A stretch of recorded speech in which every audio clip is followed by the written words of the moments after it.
ఓం శాంతి. భారతదేశం ఒక మహాన్ దేశం. సమయం అనుసారంగా ఎంతోమంది మహాత్ములు జన్మ తీసుకున్నటువంటి భూమి. భారతదేశానికి సగౌరవం ఇచ్చారు. భారతదేశానికి కొత్త దిశను ఇచ్చారు. కల్ప అంతిమంలో ఈ భూమి మీద ప్రజాపిత బ్రహ్మ వచ్చారు.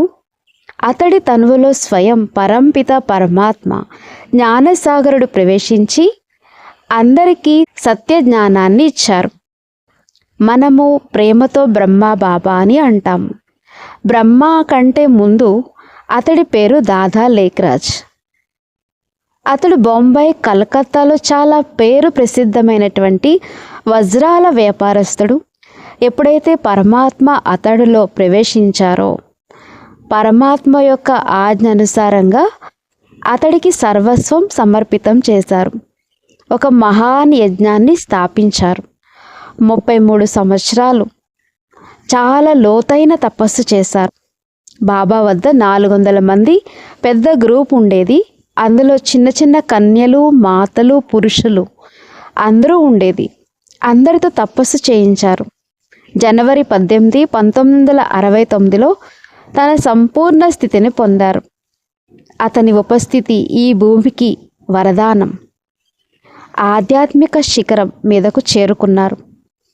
బాబా చేసిన ధారణలను అంతిమ మహావాక్యంగా చెప్పారు.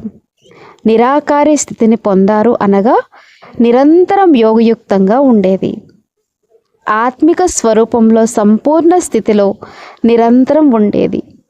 గృహస్థం యొక్క జీవితాన్ని నిర్వర్తిస్తూ తర్వాత కూడా 60 సంవత్సరాల వయసులో పవిత్రతను ధారణ చేసి సంపూర్ణ నిర్వికారిగా అయ్యారు.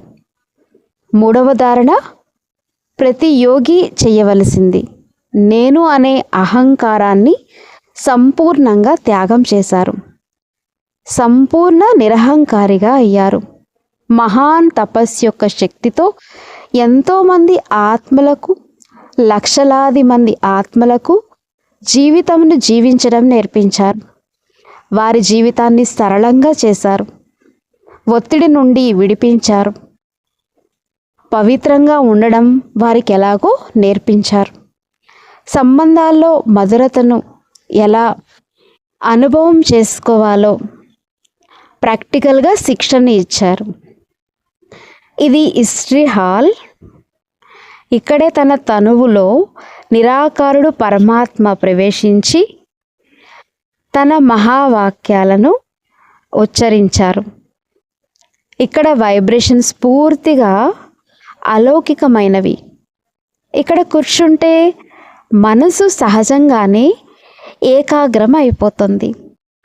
నలువైపులా తన గొప్ప కర్తవ్యాల్ని దర్శించుకునేందుకు ఫోటో మరియు చిత్రాలని పెట్టారు. వీటిని చూసినప్పుడు మనుషుల్లో ఉన్నటువంటి వ్యర్థ సంకల్పాలనేవి సహజంగానే సమాప్తమవుతాయి. ఎవరికైతే వ్యర్థ సంకల్పాలు వస్తున్నాయో వారికి ఇక్కడికి రావడంతో వాటి నుండి ముక్తులవుతారు. 33 సంవత్సరాలు లోతైన తపస్సు తర్వాత బాబా తన సంపూర్ణ ప్రాప్తించుకున్నారు. కర్మాతీత స్థితిని ప్రాప్తించుకున్నారు.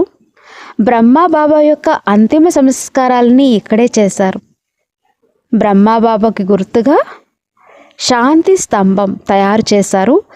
ఇక్కడికి రావడంతో బ్రహ్మబాబా యొక్క అనేక విషయాలు స్మృతిలోకి వస్తూ ఉంటాయి. బాబా యొక్క శక్తిశాలి ఆలోచనలు మనసులోకి వస్తాయి. ప్రతి మనిషి ఇక్కడ లోతైన శాంతిని పొందుతారు. శక్తులని అనుభవం చేస్తారు. ఈ రోజుటికి చాలామంది సాధకులు తన సాధనను సంపన్నం చేసుకుంటారు. మనస్సుని పూర్తిగా ఏకాగ్రం చేసుకుంటారు. బుద్ధి స్వచ్ఛంగా అయిపోతుంది. వారి వలె తపస్విగా అవ్వడం కోసం మనసులో సంకల్పం తీవ్రంగా జాగృతి అవుతుంది. ఇది బాబా యొక్క రూమ్. ఇది బాబా యొక్క బెడ్. ఇక్కడ బాబా విశ్రాంతి తీసుకునేవారు. ఇక్కడ కూర్చుని తపస్సు చేసేది. బాబా రాత్రి 3 గంటలకే లెగిసేది, లోతైన తపస్సులో లీనమైపోయేవారు. ఇక్కడ వైబ్రేషన్స్ లోతైన తపస్సుకి సంబంధించినవి. ఇక్కడ కూర్చుని ఎవరైనా క్షణకాలంలో ఆత్మాభిమానిగా అవుతారు, సోల్ కాన్షియస్ అయిపోతారు. ఎలా అనిపిస్తుంది అని అంటే, చాలా కాలం నుండి బాబా నిరసంకల్పంగా ఉండేది. ఎవరినైతే కలిసేదో వారు క్షణకాలంలో బాడీలెస్ అయిపోయేవారు. ఇక్కడ వస్తేనే అందరికీ తన సంపన్నంగా, తన సమానంగా అయ్యే ప్రేరణ లభిస్తుంది. బాబా ఎలా అయితే తన జీవితాన్ని సంపూర్ణ పవిత్రంగా చేసుకున్నారో, సర్వగుణ సంపన్నంగా ఎలా అయ్యారో, వారు అన్ని వికారాల నుండి విజయం పొందారో, కర్మేంద్రియాల జీత్గా అయ్యారో, మన అందరం కూడా అలా కావాలి. ఇక్కడికి రావడంతో అందరి మనసులో శ్రేష్టమైన ప్రేరణ తీవ్రంగా ఉంటుంది. ఇది బాబా యొక్క హట్. ద్రాక్ష పళ్ళు చాలా బాగుండేవి. ఇక్కడ బాబా ఏకాంతంగా చాలాసేపు ఉండేది. ఏకాంతంగా జ్ఞాన చింతన చేస్తూ ఉండేది. లోతైన తపస్సు చేస్తూ ఉండేది. ఎలా ఉంటుంది అంటే, శాంతి సాగరుడు ఇక్కడ ఉన్నట్టుగా ఉంటుంది. చాలామంది బ్రహ్మోత్సవులు ఇక్కడ మనసు విప్పి మాట్లాడతారు, తేలికగా అయి వెళ్తారు, ఒత్తిడి లేకుండా వెళ్తారు. తన దృష్టిలో పవిత్ర భావము ఉత్పన్నమవుతుంది. ఆయన దృష్టిలో చాలా ఆకర్షణ ఉంటుంది. ఎవరికైనా దృష్టి ఇస్తే వారు అశరీరిగా అయిపోయి వెళ్తారు. పరమాత్మ ప్రేమలో లవ్లీన్ అయిపోతారు. ఈరోజు కూడా ఈ హట్లో అనేక సాధకులు వచ్చి కూర్చుంటారు. పరమాత్మ యొక్క మిలనంతో అనేక విషయాలు మాట్లాడుతూ అనుభవం చేసుకుంటారు. బాబా జీవితం అందరి కోసం చాలా ప్రేరణాదాయకమైనది. బ్రహ్మ బాబా జీవితం నుండి అందరూ చాలా నేర్చుకున్నారు. బాబా అనేకులకి ప్రేరణ ఇస్తారు. అందరినీ ప్రేమిస్తూ ఆంతరిక మంటను శీతలంగా చేస్తారు. అలాంటి బాబాను పొంది ధన్యులమయ్యాము.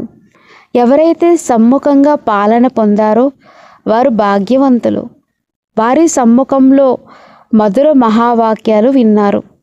ఈరోజు కూడా సంపూర్ణ స్థితిలో బ్రహ్మ బాబా సూక్ష్మవతనంలో ఉంటూ అందరికీ ఇంకా పాలన చేస్తూనే ఉన్నారు. మనల్ని వరదానాలతో అలంకరిస్తున్నారు. భారతదేశాన్ని, విశ్వాన్ని స్వర్గంగా మార్చడానికి అవతరించారు. మళ్ళీ మన కర్తవ్యం వారి ఆజ్ఞానుసారంగా ఈ మహాన్ కార్యంను సంపన్నంగా చేద్దాం.